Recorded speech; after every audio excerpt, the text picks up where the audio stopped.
मुख्यमंत्री सुखविंदर सिंह सुक्खू द्वारा शनिवार को पेश किए 58,444 करोड़ का बजट पर आज सोमवार से हिमाचल प्रदेश विधानसभा सदन में बजट पर चर्चा शुरू हुई, जिसमें हिस्सा लेते हुए नेता प्रतिपक्ष जयराम ठाकुर ने कहा कि बजट पूरी तरह से निराशाजनक है। बजट में कोई दिशा नहीं है और न कोई विजन नजर आता है।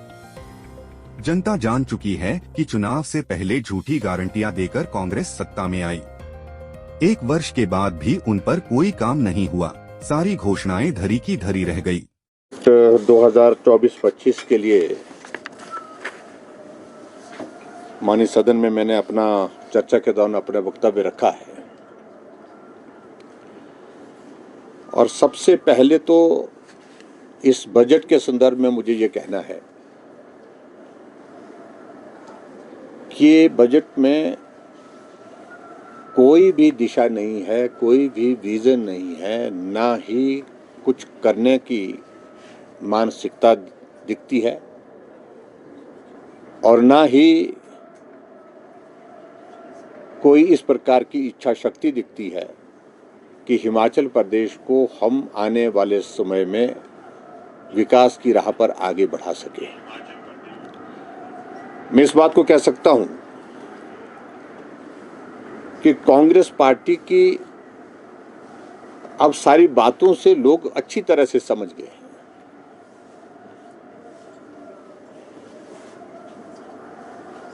चुनाव से पहले झूठी गारंटी दे करके, झूठ बोल करके सत्ता में आए।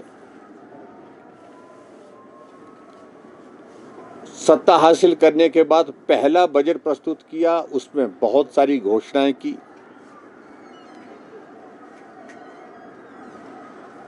और एक साल बीतने के बाद उन घोषणाओं पर कहीं भी जमीनी स्तर पर काम हुआ नहीं। सारी की सारी योजनाएं धरी की धरी, हवा की हवा में रह गई। और उसके पश्चात अभी के इस बजट में 2024-25 के इस बजट में फिर वही क्रम जारी रखा, झूठ बोलने का।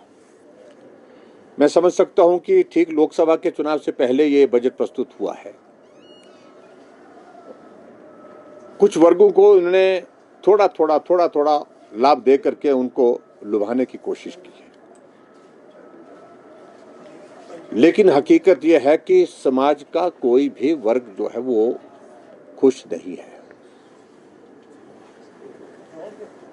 और इसमें विशेष तौर से मैं ये कहना चाहूंगा,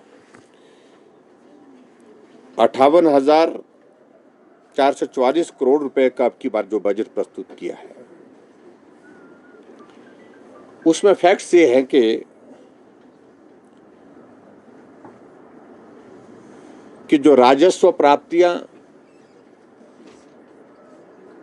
जो आंकड़ा प्रस्तुत किया गया है,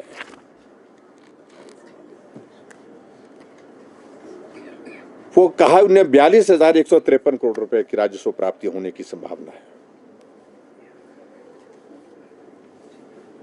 और राजस्व व्यय जो खर्च होने वाला है उसमें 46,667 करोड़ रुपए अनुमानित है। कुल जो गैप है जो 4,514 करोड़ रुपए का उसमें माना जा रहा है।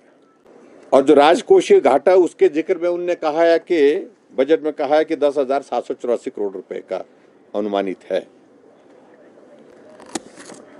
जब आप इस बात को अनुभव कर रहे हैं कि बहुत बड़ा गैप है राजस्व प्राप्तियों पर और उसके साथ साथ पे देनदारियों पर,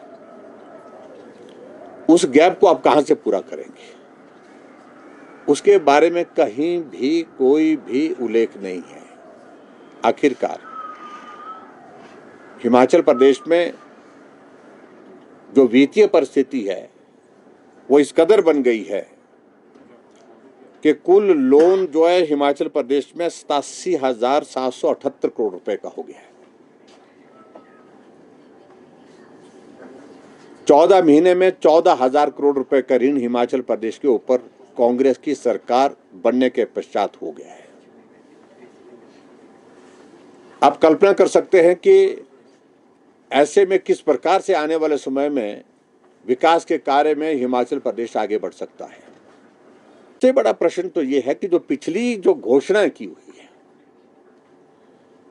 पिछली बार इनकी घोषणाओं में से एक भी घोषणा अभी तक पूरी नहीं हुई है। गारंटियों की घोषणाएं राजनीतिक दृष्टि से की थी, हालांकि उन्होंने कहा कि वो हमारा घोषणा पत्र हमारा नीतिगत दस्तावेज है, उसमें सारी की सारी घोषणाएं अधूरी पड़ी। अधूरी क्या मतलब अभी तक जमीनी हकीकत पर आई नहीं। लेकिन हद तो इस बात की है कि जो बजट में आपने इस माननीय सदन के अंदर, विधानसभा के अंदर प्रस्तुत करते हुए घोषणा की है, उन पर भी काम नहीं हुआ है। क्या हुआ उन 30,000 नौकरियों का जो आपने पिछले बजट में कहा था?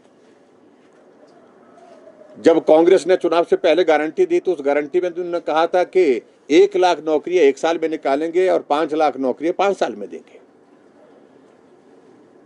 लेकिन पिछले बजट में जो 23-24 का जो बजट प्रस्तुत किया उसमें कहा था कि 30,000 नौकरी देंगे। साल बीत गया, 30 लोगों को रोजगार नहीं मिला हिमाचल प्रदेश में, ये हकीकत है। और उसके बाद उन्होंने और बहुत सारी बातें कही थी और जिनका जिक्र अब के इस बजट में भी उसी तरह से है, चाहे वो टूरिज्म का सेक्टर है, चाहे हमारा एग्रीकल्चर का सेक्टर है, हॉर्टिकल्चर का सेक्टर है, एजुकेशन का सेक्टर है, चाहे वो हेल्थ का सेक्टर है। अतः इस बजट से निराशा हुई है, हताशा हुई है और उनके ही एक मंत्री ने खुलेआम इस बात का जिक्र अपने सोशल मीडिया की पोस्ट के माध्यम से किया है। जो हमने बातें अंदर की थी बजट में जोड़ने के लिए, उनका इंक्लूजन नहीं हुआ, वो नहीं जोड़ी गई, वो हटा दी गई, अधिकारियों के कहने पर हटा दी गई या सरकार के मुख्यमंत्री के इशारे पर हटा दी गई। इस बात को लेकर के उन्होंने अपनी नाराजगी जाहिर की। इसलिए जब मंत्री अपनी ही सरकार के बजट से प्रसन्न नहीं है, जब उनकी पार्टी के ही लोग इस बजट के समर्थन में नहीं आ पा रहे हैं, तो ऐसे में भारतीय जनता पार्टी तो पहले ही इस बात को कह रही है कि वर्तमान सुक्खू सरकार का ये बजट पूर्ण रूप से दिशाहीन है। प्रदेश का इसमें कतई भी हित नहीं है। ये बात मैं कहता हूँ। शिमला से कैमरामैन युगमार्ग टीवी।